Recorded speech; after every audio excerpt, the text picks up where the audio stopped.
together a great plan for us this week. So it's business as usual. Like I said, obviously it'll be different without him being there, but at the end of the day, we got a game to win, and that's all we're focused on right now. What was your first thought What'd you say? What did he say to you when he told you guys he wasn't going to be there? I mean, it wasn't really. I mean, it was out everywhere on social media, so it wasn't something he necessarily even had to say to us. We kind of knew what was going to be going on when we came into the building that day, and he addressed it.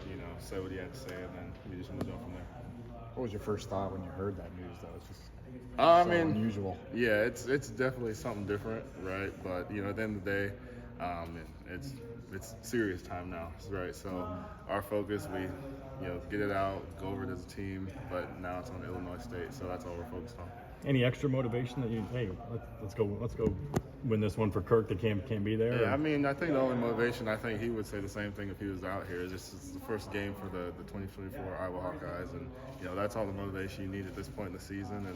And we're just excited to get out there and show the world we've been working on. Can this defense be better than last year? I mean, that's our goal, but at the end of the day, we're not worried about last year's results. I mean, we put in a lot of good work over the past 3-4 weeks, and we're just excited to go out there and write our story. And fortunately, we've had great defense here in the past, but it's our job to raise that standard this season. Not a lot of turnovers was kind of the only thing you guys didn't do last year. What's kind of the key to getting more turnovers? It's definitely an emphasis for us. I mean, every day in practice, we do certain things to not just put an emphasis on it, but kind of reward the turnover system. And it's definitely something that we need to pick up because it helps our team as a whole with field position and helping the offense get better field position, special teams, and stuff like that. So definitely something that we're working on, we're focusing on, and hopefully we see some results. What does that kind of rewarding look like?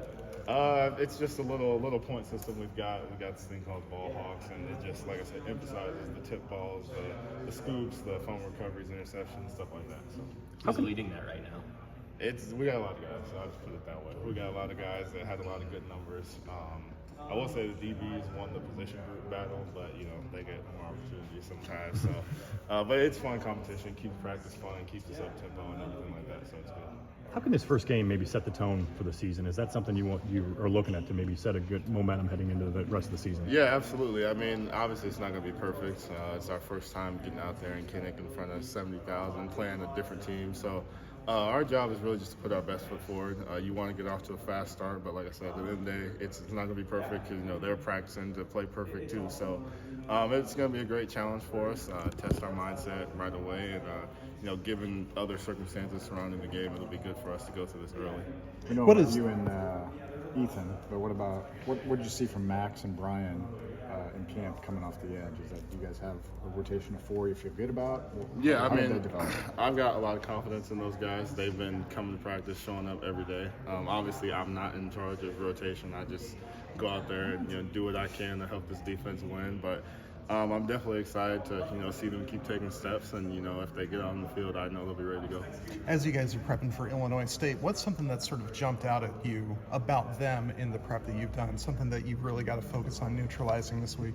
I mean, I think the biggest thing is just how we handle it mentally, right? I mean, a couple years ago, we were in a dogfight with a FCS program in South Dakota State. So just the biggest thing is coming out, just focusing on us, doing what we got to do, not beating ourselves, and the rest will take care of itself. But obviously, like I said, they've been grinding the last 4 weeks trying to get ready because they want to get off to a strong start in their season. So we just can't take any opportunity for granted. Just come out ready to go from snap one. When you have such great linebackers behind you, how important is it for the D-line to maybe create their own pressure, whereas once the D-ends and D tackles get pressure, the linebackers can just roam and do whatever they need to do? I mean, I think, outside of that, I think we all just work really well together. I mean, we're a defense. Everybody plays 2 gaps for the most part, and if we do our job staying square, it makes it easy for them to scrape over the top and make plays. And they obviously are great in the film room. Coach Wallace has those guys ready to go every week. And they do a great job of seeing things before it happens, helping put us in position. So obviously, everything starts in the trenches, O-line, D-line. So we got to do our part, but it definitely feels good knowing we got those guys back there with us. What does Jeremiah Pittman bring to this